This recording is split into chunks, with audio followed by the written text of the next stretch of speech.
mliwasikia pale viongozi wetu waliposema kwamba haya tamko la pamoja ilikuwa rahisi, ilituchukua takriban miezi 8 ili kufikia tamko la pamoja, na hili sasa linaashiria sasa kwenda kumaliza ule utata na baadaye kupata utulivu wa kijamii. Tunao utulivu wa kisiasa, tunao utulivu wa kimaendeleo, lakini jamii sasa tunaenda kuweka utulivu wa kijamii. Lakini suala lilofanyika hapa ni takwa la kikatiba.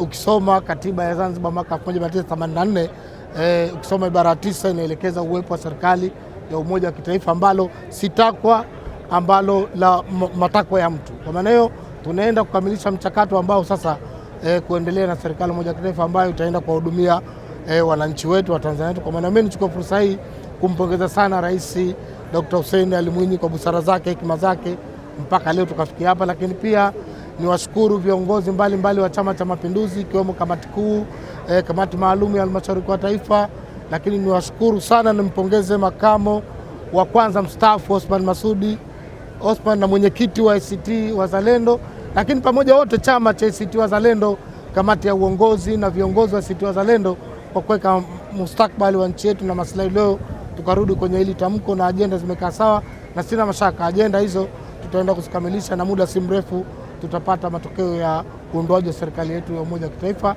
Itaendelea na hii imeundwa kwa maslahi ya Wazanzibari na Watanzania kwa jumla, lakini pia tunapata funzo kwamba Watanzania tunaweza kuzungumza wenyewe tukamaliza matatizo yetu na si kuingilia na watu wengine. Na hili ndio hito kama ni mjumbe wa halmashauri ya taifa, kama katibu mwenezi ninaofanyia kituo changu Zanzibar, kwamba tunatoa fursa sasa kwa upande wa pili pia Jamhuri ya Muungano, kwamba kumbe Watanzania tunaweza tukakaa pamoja tukazungumza na tukatatua tatizo letu na changamoto zote zikaisha. Ukiangalia changamoto ambazo zilisemwa pale kwenye ajenda ndo zile changamoto ambazo zinaelezewa upande wa pili kama tume na nini. Kwa maana tunaweza tukazungumza kama taifa na tukatoka na kitu kimoja kwa maslahi ya Watanzania wote, na kwa hapa Zanzibar kwa maslahi ya Wazanzibari wote kabisa.